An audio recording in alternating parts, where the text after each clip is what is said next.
اعوذ باللہ من الشیطان الرجیم بسم اللہ الرحمن الرحیم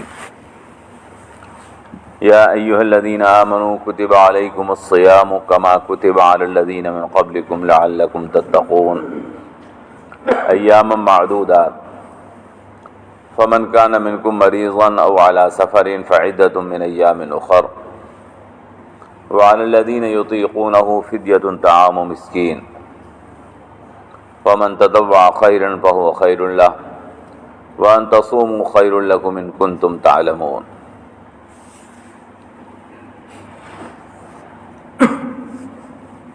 اے وہ لوگو جو ایمان لائے ہو،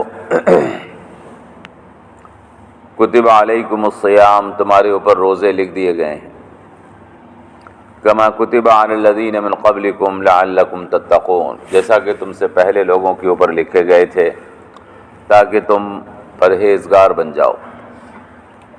ایام معدودات، گنے ہوئے دن ہیں۔ فمن کان منکم مریضا او علی سفر فعدۃ من ایام اخر، تو جو کوئی تم میں سے بیمار ہو یا سفر پر ہو تو وہ گنتی دوسرے دنوں میں ہے۔ وعلی الذین یطیقونہ فدیۃ طعام مسکین، اور ان لوگوں پر جو کمزور ہیں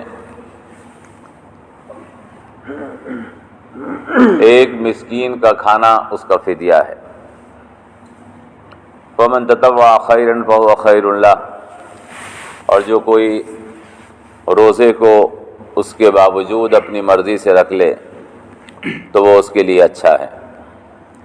وان تصوموا خیر لکم ان کنتم تعلمون، اور اگر تم روزے رکھو تو یہ تمہارے لیے بہتر ہے اگر تم جانتے ہوتے۔ یہ چند احکامات بیچ میں آ رہے ہیں، جو بیان چل رہا تھا اس بیان کے ساتھ کچھ بیچ میں احکامات آ رہے ہیں۔ قصاص کا مسئلہ آیا تھا، پھر اس کے بعد وصیت کا مسئلہ آیا، آج یہ روزوں کا حکم ہے۔ سب سے پہلے نماز فرض ہوئی ہے، اس کے بعد روزے فرض ہوئے ہیں، پھر زکوٰۃ فرض ہوئی ہے، اور پھر حج فرض ہوا ہے۔ تو یہ روزے مدینہ منورہ میں حضور اکرم صلی اللہ تعالی علیہ وسلم جب پہنچ گئے تو روزے فرض ہوئے۔ اس آیت مبارکہ سے روزہ، عربی میں اس کو صوم کہتے ہیں، ہمارے ہاں اس کو روزہ کہتے ہیں۔ جیسے عربی میں صلاۃ کہتے ہیں، ہمارے ہاں نماز کہتے ہیں۔ نماز نام رکھا ہے ہم نے، عربی کا نام نہیں ہے یہ، بلکہ عربی کا اور قرآن و حدیث کا نام ہے صلاۃ۔ ان الصلاۃ کانت علی المؤمنین کتابا موقوتا، اس آیت سے نماز فرض ہوئی ہے کہ بے شک نماز ایمان والوں کے اوپر اس کے وقت میں لکھ دی گئی ہے۔ تو صوم ہم روزہ کہتے ہیں اس کو، یہ فارسی کا لفظ ہے روزہ، عربی کا لفظ نہیں ہے۔ نماز بھی فارسی کا لفظ ہے، عربی کا لفظ جو ہے، قرآن اور حدیث کا لفظ ہے، وہ صلاۃ نماز کے لیے اور صوم روزے کے لیے۔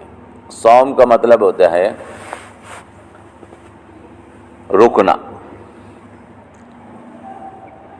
جیسے پانی بہ رہا ہوتا ہے اور اس کے اوپر روک لگا دیتے ہیں تو پانی رک جاتا ہے، تو اسی کو کہتے ہیں صوم۔ اور یہ شریعت میں صوم کا مطلب ہوتا ہے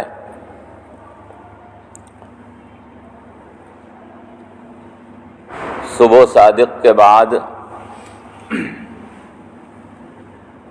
اور غروب آفتاب سے پہلے کھانے پینے سے اور شہوت سے رکنا، اس کا مطلب صوم ہوتا ہے، اسی کو روزہ کہتے ہیں۔ حالانکہ روزہ میں نے آپ سے بتایا کہ لفظ جو ہے وہ فارسی کا لفظ ہے، اور روزے کے معنی فارس میں اور فارسی زبان میں کچھ اور ہیں۔ لیکن آج کل چونکہ یہی استعمال میں ہے، اس لیے روزے کو لوگ اسی سے سمجھتے ہیں، لیکن اصل لفظ ہے صوم، اور صوم کا مطلب ہوتا ہے کھانے پینے سے اور شہوت سے، یہ اصطلاحی مطلب ہے شریعت کا، کھانے پینے سے اور شہوت سے صبح صادق کے بعد سے لے کر غروب آفتاب تک رکا رہنا روزے کی نیت سے۔ تو یہ روزے ہمارے اوپر فرض کر دیے گئے تھے۔ اللہ تعالیٰ فرما رہا ہے یا ایھا الذین آمنوا کتب علیکم الصیام، اے ایمان والوں تمہارے اوپر روزے فرض کر دیے گئے ہیں، کما کتب علی الذین من قبلکم، جیسا تم سے پہلے پر روزے فرض کر دیے گئے تھے، لعلکم تتقون، تاکہ تم پرہیزگار بن جاؤ۔ تو روزہ اس لیے فرض کیا گیا ہے کہ روزے سے پرہیزگاری آتی ہے۔ تقوی میں نے کئی دفعہ بتایا ہے، پرہیزگاری کائے کو کہتے ہیں؟ تقوی کہتے ہیں اس کو عربی میں، یہ پرہیزگاری کا لفظ بھی فارسی کا ہی ہے۔ تقوی کہتے ہیں عربی میں گناہوں سے نفرت ہونے کو اور گناہ نہ کرنے کو، اس کو تقوی کہتے ہیں۔ اگر آپ یہ ارادہ کر لیں کہ ہمیں گناہ نہیں کرنا ہے اور گناہ سے نفرت آپ کے دل میں ہو جائے تو آپ متقی ہوں گے۔ یہ ضروری نہیں ہے کہ متقی آدمی گناہ نہ کر سکتا ہو، میں نے پہلے بتایا تھا گناہ متقی آدمی سے ہو جاتا ہے، لیکن وہ گناہ سے نفرت کرتا ہے، اور اگر گناہ اس سے ہو جائے تو فوراً توبہ کر لیتا ہے، معافی مانگ لیتا ہے۔ تو روزے کے بارے میں اللہ نے بتایا کہ روزہ تمہارے اندر گناہوں سے بچنے کی طاقت پیدا کرتا ہے، لعلکم تتقون۔ ہم گناہ سے کیسے بچیں؟ روزہ ہمیں یہ سکھا دیتا ہے اور ہماری تربیت کر دیتا ہے۔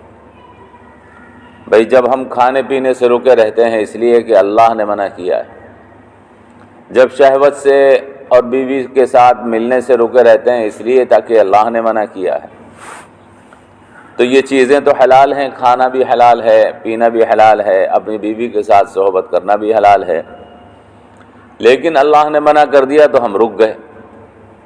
تو ہمیں پریکٹس ہو جاتی ہے اس چیز کی کہ ہم اللہ کے حکم سے کام کرنے سے رک جاتے ہیں۔ جب حلال کام سے آدمی رک جائے گا تو حرام سے تو بدرجہ اولا رکتا ہے۔ جب حلال سے رک گیا، جو چیز حلال تھی اللہ نے منع کر دیا اسے مت کرو، حالانکہ اللہ ہی نے اس کو حلال بھی کر رکھا ہے، پھر اس نے کہا مت کرو، ہم رک گئے فوراً۔ تو ہمیں پتہ چل جاتا ہے کہ رکا کیسے جاتا ہے۔ اس لیے اللہ نے فرمایا کہ روزے تمہارے اوپر اس لیے فرض کیے گئے ہیں تاکہ تم گناہ سے بچنا سیکھ جاؤ، کیونکہ ہمارے پیچھے شیطان لگا ہوا ہے، وہ ہر وقت ہمیں اکساتا رہتا ہے گناہ کرنے کے لیے۔ ہم روزے کے ذریعے سے مشق کر لیتے ہیں، لعلکم تتقون۔ اور اللہ نے فرمایا کہ پورے سال یا ہر وقت روزے نہیں ہیں، بلکہ ایام معدودات، گنتی کے دن ہیں، چند دن گنتی کے۔ رمضان المبارک کا ایک مہینہ ہے، روزے اس میں رکھنے 11 مہینے تو نہیں رکھنے ہوتے۔ ایک مہینے میں صرف اللہ تبارک و تعالی ہر سال ہمیں یہ ٹریننگ کراتا ہے، یہ تربیت کراتا ہے کہ ہم گناہ سے بچنا سیکھ جائیں۔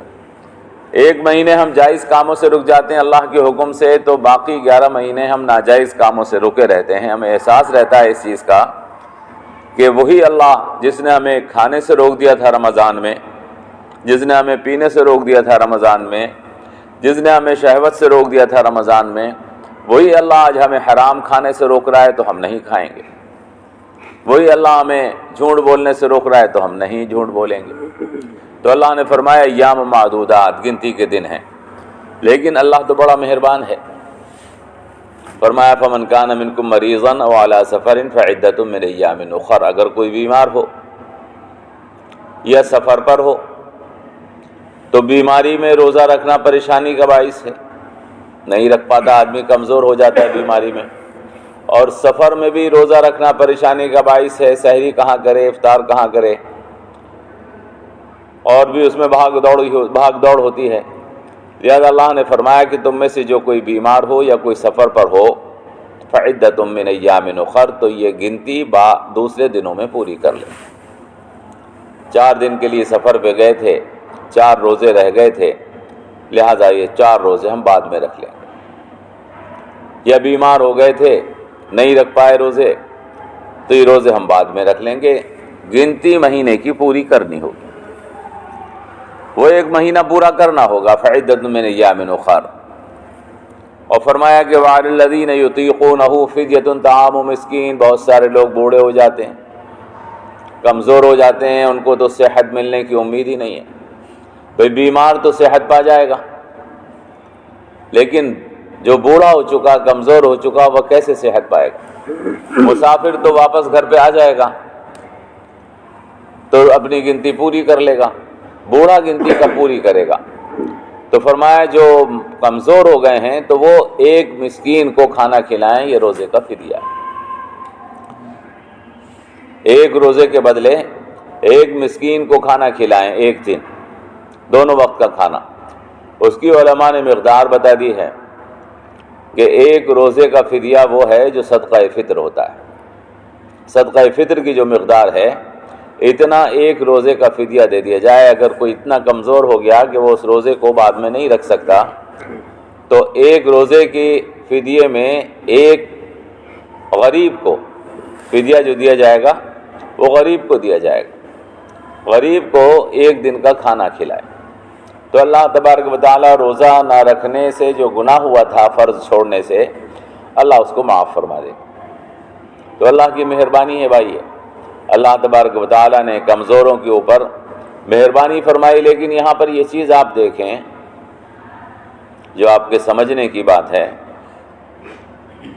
کہ اللہ تبارک و تعالیٰ نے روزہ تو اللہ کے لیے رکھا جاتا ہے، روزہ اللہ کے لیے رکھا جاتا ہے، اور وہ نہیں رکھ پا رہے ہیں کمزوری کی وجہ سے، تو اللہ تبارک و تعالیٰ نے غریب کو کھانا کھلانا اس کا بدل بنایا۔ اللہ کو غریبوں سے کتنی محبت ہے، وہ حدیث پاک میں آیا نا، اللہ کے رسول صلی اللہ تعالیٰ علیہ وسلم ایک مالدار سے کہے گا قیامت کے دن، اللہ فرمائے گا مالدار سے، میں تیرے دروازے پر آیا تھا، میں بھوکا تھا اور میں نے تجھ سے کھانا مانگا تھا تو نے مجھے کھانا نہیں دیا۔ تو وہ مالدار کہے گا پروردگار تو پوری کائنات کو کھلاتا ہے، تو رازق ہے، تو خود کہاں کھاتا ہے، ایسا کیسے ہو سکتا ہے کہ تو میرے دروازے پر آیا ہو اور میں نے منع کر دیا ہو؟ تو حدیث میں آیا، اللہ کے رسول نے ارشاد فرمایا کہ اللہ تبارک و تعالیٰ فرمائے گا کہ تیرے دروازے پر ایک بھوکا آیا تھا، تیرے دروازے پر ایک بھوکا آیا تھا، اس نے کھانا مانگا تھا، تو نے منع کر دیا تھا، وہ میں ہی تو تھا، اگر تو اس کو کھانا دے دیتا تو میں اسی کے پاس تجھے مل جاتا۔ تو اللہ کو غریب سے کتنی محبت ہے مسلمانوں کے دل کے اندر، اسی لیے غربا کی ہمدردی بہت ہوتی ہے، اسی لیے آپ دیکھتے ہیں کہ مسلمانوں کے محلے میں بیچارے غریب فقیر جو ہیں وہ مانگتے پھرتے ہیں، غیر مسلموں کے محلے میں تو ہمیں نہیں دکھتے، مسلمانوں کے محلوں میں اسی لیے ملتے ہیں کہ اللہ تعالیٰ نے مسلمانوں کے دلوں میں ہمدردی رکھی ہے۔ کوئی کبوتر وہیں تو آئے گا جہاں دانہ ملے گا، اور جہاں پتھر پڑے ہوں گے وہاں کبوتر کیا چگنے جائے گا؟ غریب اسی لیے مسلمانوں کے محلے میں مانگتے پھرتے ہیں کہ یہاں پر دینے والے رحم دل ہیں، اللہ کا شکر ہے۔ تو اللہ نے غریبوں کے ساتھ بڑی ہمدردی کی ہے کہ روزے کا فدیہ غریب کو کھانا کھلانا بتا دیا، فرمایا فمن کان منکم مریضا او علی سفر فعدۃ من ایام اخر وعلی الذین یطیقونہ فدیۃ طعام مسکین، اور ان لوگوں پر کہ جو کمزور ہیں 1 روزے کا فدیہ 1 مسکین کو کھانا کھلانا ہے۔ فمن تطوع خیرا فهو خیر اللہ، لیکن بھائی دیکھیے ایک ہوتا ہے وضو اور ایک ہوتا ہے تیمم۔ اگر کوئی آدمی وضو نہیں کر سکتا تو اس کے بدلے اللہ نے کیا حکم دیا؟ تیمم کر لو، بیماری ہے، بخار ہے، تیمم کر کے نماز پڑھو، تو وضو کا بدل تیمم ہو جائے گا۔ لیکن یہ حکم میں ہی تو بدل ہے، اصل میں تھوڑی ہے، حکم میں بدل ہے، چونکہ نماز پڑھوانی ہے اور ہم وضو کرتے ہوئے ٹھنڈے پانی سے اگر بخار میں ڈر رہے ہیں، اس لیے فرمایا کہ تیمم کر کے پڑھ لو۔ ایسے ہی فدیہ بدل ہے، اصل نہیں ہے۔ فدیہ جو ہے روزے کا بدل ہے۔ اللہ تبارک و تعالی اس فدیے کی وجہ سے جو گناہ ہونے والا تھا روزہ چھوڑنے کا وہ نہیں کرے گا، لیکن جو اجر ملنے والا تھا روزے سے وہ اجر تھوڑی ملے گا۔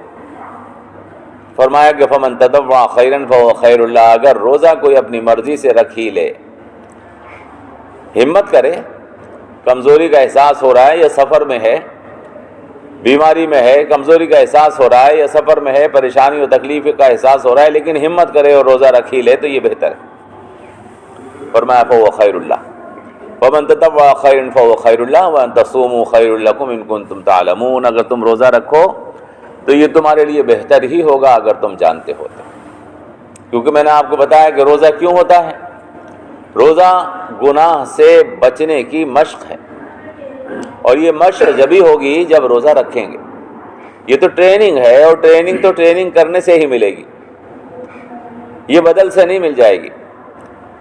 تو اللہ تبارک و تعالیٰ نے بھائی روزہ بھی فرض کیا ہے، اور روزہ بہت اجر کی چیز ہے، اور روزہ اتنی بڑی فضیلت کی چیز ہے کہ جتنے بھی پیغمبروں پر اللہ تبارک و تعالیٰ نے اپنی وحی نازل فرمائی وہ روزے کی حالت میں ہی فرمائی۔ تو قرآن بھی آپ جانتے ہیں رمضان المبارک میں نازل ہونا شروع ہوا۔ پیغمبروں پر اللہ تبارک و تعالیٰ نے اپنی وحی کا نزول کتنا بڑا انعام ہے اللہ کا کسی بندے پر فرمائے، یہ روزے کی حالت میں ہی فرمائی۔ اسی آیت میں آگے آئے گا انشاءاللہ، میں آپ کو بتاؤں گا روزے کے اندر یہ بھی تاثیر ہے کہ اللہ تبارک و تعالیٰ روزے دار کی دعا کو قبول فرماتا ہے، یہ بھی تاثیر ہے۔ آگے آیت آ رہی ہے انشاءاللہ ابھی ایک آیت کے بعد، اس سے اگلی آیت وہی ہے جس میں دعا کا بیان ہے۔ تو روزہ بڑی مفید چیز ہے اور نہایت ضروری عبادت ہے۔ اللہ سے دعا کیجیے اللہ تبارک و تعالی ہمیں روزے کو اس کے آداب اور پورے احترام کے ساتھ ادا کرنے کی توفیق عطا فرمائے۔ فرمایا یا الذین آمنوا کتب علیکم الصیام، اے ایمان والوں تمہارے پر روزے لکھ دیے گئے ہیں، کما کتب علی الذین من قبلکم، جیسے روزے تم سے پہلے لوگوں پر لکھے گئے، لعلکم تتقون، تاکہ تم پرہیزگار بن جاؤ۔ ایام معدودات، گنتی کے دن ہیں۔ فمن کان منکم مریضا وعلی سفر، تم میں سے جو کوئی بیمار ہو یا سفر پر ہو، فعدۃ من ایام اخر، تو گنتی دوسرے دنوں میں پوری کرے گا۔ وعلی الذین یطیقونہ فدیۃ طعام مسکین، اور جو کمزور ہو گئے ہیں ان کے اوپر فدیہ ہے ایک مسکین کو کھانا کھلانا روزے کا۔ فمن تطوع خیرا فهو خیر اللہ، اور جو پھر بھی روزہ رکھ لے تو وہ اس کے لیے اچھا ہے۔ وان تصوموا خیر لکم ان کنتم تعلمون، اور اگر تم روزے رکھو تو یہ اچھا ہی ہے اگر تم جانتے ہوتے۔